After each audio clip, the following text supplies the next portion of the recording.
long farewell. And I made it here again. It's getting so real out here that it's actually a blessing to see another year pass by. This year started off pretty weird as a result of the crap that I endured in 2014. But my birthday though, I was getting it all back together.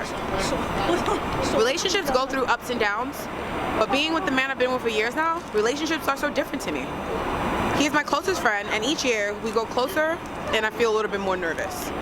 Marriage, future mansions, fast fancy cars, surfacing a few conversations this year between us, and I feel all the clouds of adulthood just like dampering, overcasting my sky. We must all grow up one day, I suppose, though. That day isn't today, though. In reality, we're as old as we feel, but societal pressures can get you feeling down. You most definitely need a tunnel vision mentality. It's alright though. Thoughts are safe. Actions, on the other hand, are what makes us really react. In 2016, I have a different plan. It's a financial plan of attack. California is getting closer to my reach, and I began thinking, okay, say I make it there now, what's to say I don't just become complacent when I get there? You have to set things up for yourself. You must see level 4 before you even make it out of level 2. Money is changing in my life. It's funny how you can learn from all experiences if, of course, you open yourself up to the lessons. My current day job has shown me the real ways of how money works. I realize how behind my Black community is in this thought process. So, along with learning for myself, I also like to share and educate my fellow brothers and sisters. Money. I have more of it and I work less for it. I just have to keep this up and my plan will be a great journey. I really hate money though.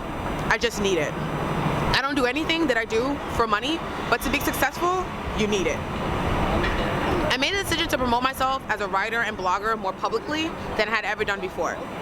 It's really just branding yourself so that you can be marketed to the right consumers. It sort of blew up.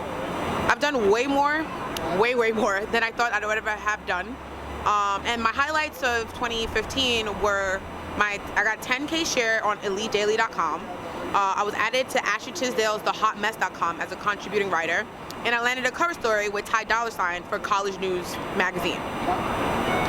I'm good at my job, to say the least, but I also work extremely hard.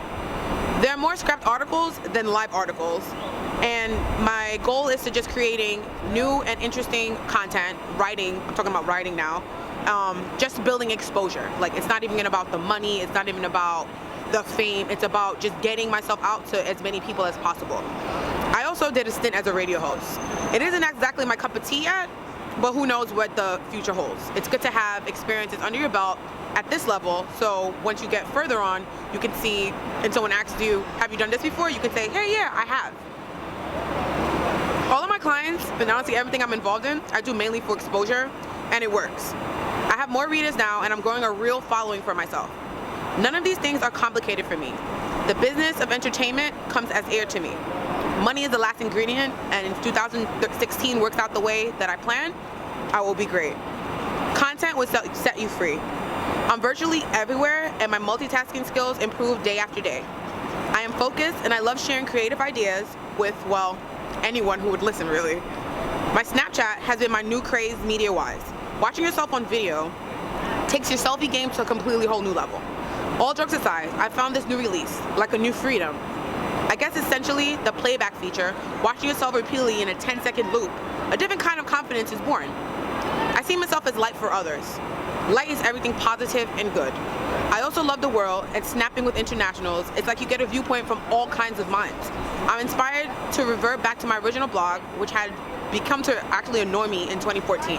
The year I was so inspired, I actually quit my career for like 2 weeks. I wanted to be different though, and I've been stuck on that since October. I had originally planned to relaunch on the anniversary of the blog's creation, but I wasn't happy, so I just left it there.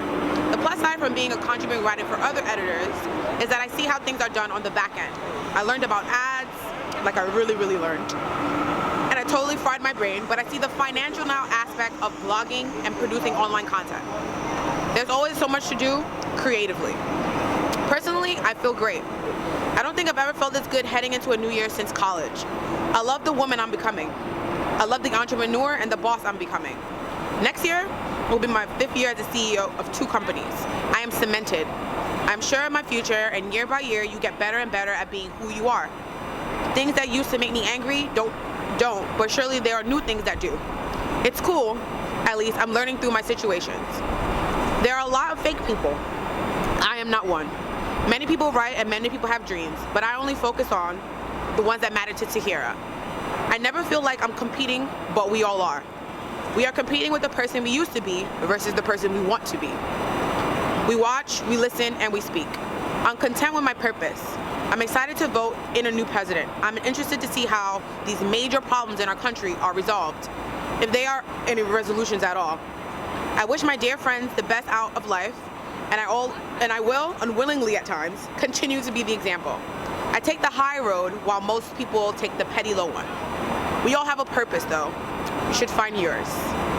Have a happy new year from Tahyira.